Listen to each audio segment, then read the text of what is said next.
जय श्रीमन्नारायण। उत्तर अमेरिकायाम् अर्कन्सा नगरे बेण्टन्विल् क्षेत्रे स्थित श्रीरामानुजदास श्रीमन् वेणुगोपालमहोदयः भगवद्गीतायाः भाष्यं दत्तवान्। इदानीं तस्य भाष्यं संस्कृतभाषायां शृण्वन्तु। चतुर्दशोऽध्यायः गुणत्रयविभागयोगः। 18तमः श्लोकः। ऊर्ध्वं गच्छन्ति सत्त्वस्थाः मध्ये तिष्ठन्ति राजसाः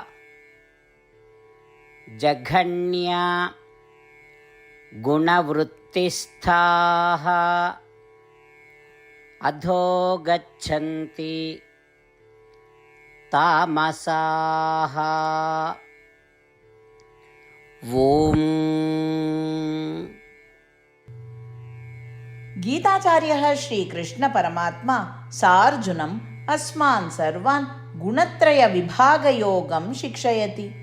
परमात्मा वदति, अर्जुन, सत्त्वस्थाः ऊर्ध्वं गच्छन्ति, राजसाः मध्ये एव तिष्ठन्ति, तथा तमसः गुणेषु श्लिष्टाः अधो गच्छन्ति। अर्जुन, सत्त्वगुणप्राधान्यं येषां भवन्ति ते निश्चयं मोक्षं प्राप्स्यन्ति इति श्रीकृष्णपरमात्मा अत्र स्पष्टीकरोति।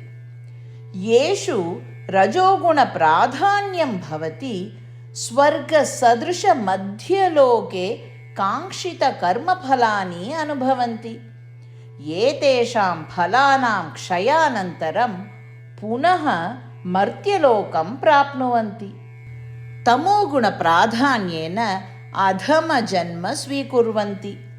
अतः अस्माकं कर्मसु आलस्यं वर्जयन्तः, अनुचितकर्माणि न कुर्वन्तः, सात्विक आहारान् स्वीकुर्वन्तः वयं सर्वे सत्त्वगुणं वर्धयितुम् आत्मज्ञानं प्राप्तुं च प्रयत्नं कुर्मः।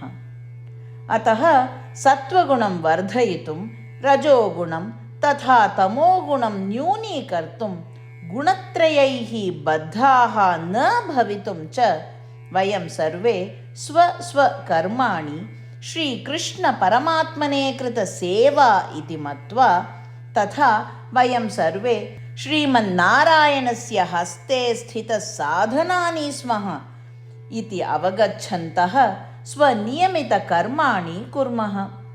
श्रीकृष्णपरमात्मनः उपदेशान् ध्यायन्तः श्रीमन्नारायणस्य प्राप्तिः एव जीवलक्ष्यम् इति मत्वा, तदर्थं शरीरस्य सदुपयोगं कुर्वन्तः श्रीमन्नारायणे एव शरणागतिं कुर्वन्तः वयं सर्वे श्रीकृष्णपरमात्मनः वचनानि अनुसरामः। ऊर्ध्वं गच्छन्ति सत्त्वस्थाः मध्ये तिष्ठन्ति राजसाः जघन्यगुणवृत्तिस्थाः अधो गच्छन्ति तामसाः। श्रीमद्भगवद्गीतायाः सारांशः, अष्टप्रतिज्ञाः च। श्रीकृष्णपरमात्मना भगवद्गीतायाः 18 अध्याये 65 श्लोकात् 70 श्लोकेषु 8 विषयाः गीतायाः सारांशरूपेण उक्ताः सन्ति। श्रीकृष्णः वदति, एतेषाम् 8 विषयाणाम् अनुसारिणः एव मम प्रियाः, अहं तान् सर्वथा रक्षिष्यामि इति। श्रीकृष्णपरमात्मनः सम्पूर्णां भगवद्गीतां श्रुत्वा अर्जुनः वदति यत् करिष्ये वचनं तव इत्युक्ते, हे कृष्ण, भवान् यथा वदति तथैव करिष्यामि। अत एव श्रीकृष्णः सर्वविधसाफल्येन जयेन च अर्जुनम् अनुगृहीतवान् अस्ति। वयमपि एतान् 8 विषयान् अनुसरेम इति प्रतिज्ञां कुर्मः। अस्य वचनस्य अपेक्षया अन्यपूजा तपः यज्ञः किमपि नास्ति एव। एताः अष्टप्रतिज्ञाः स्वमनसि हृदये च धारयन्तु। एतया प्रतिज्ञया श्रीकृष्णस्य प्रीतं मुखं वयं पश्येम। इदानीम् अस्माकम् अष्टप्रतिज्ञाः।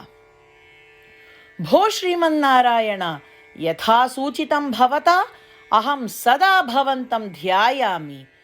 भो श्रीमन्नारायण, यथा उपदिष्टं भवता अहं सदा भक्तो भवामि।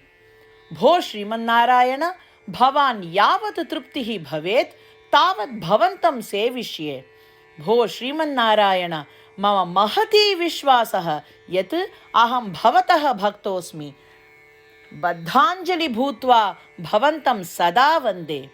भो श्रीमन्नारायण, अहं भवतः वचनानि स्मरामि। मामेकं शरणं व्रज।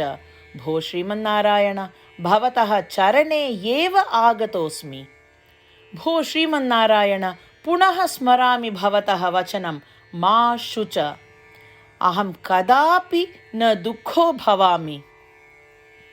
भो श्रीमन्नारायण, श्रीमद्भगवद्गीताम् अस्मभ्यं दत्त्वा अस्मान् सर्वान् अनुगृहीतवान् अस्ति। प्रतिदिनं भगवद्गीतायाः एकं श्लोकं वा शृणोमि उत वदामि इति प्रतिज्ञां करिष्ये।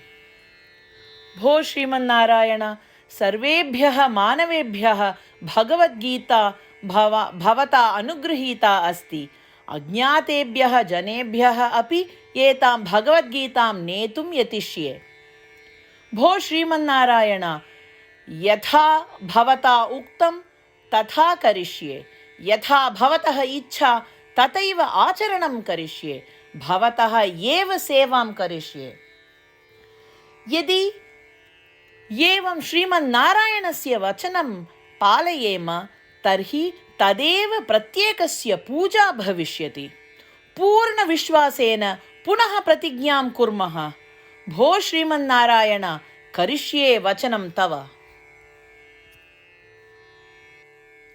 ऊर्ध्वं गच्छन्ति सत्त्वस्थाः मध्ये तिष्ठन्ति राजसाः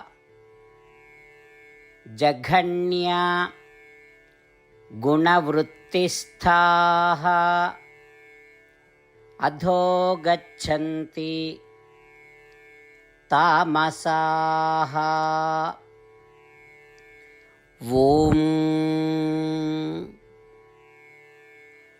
ऊर्ध्वं गच्छन्ति सत्त्वस्थाः मध्ये तिष्ठन्ति राजसाः जघन्यगुणवृत्तिस्थाः अधो गच्छन्ति तामसाः।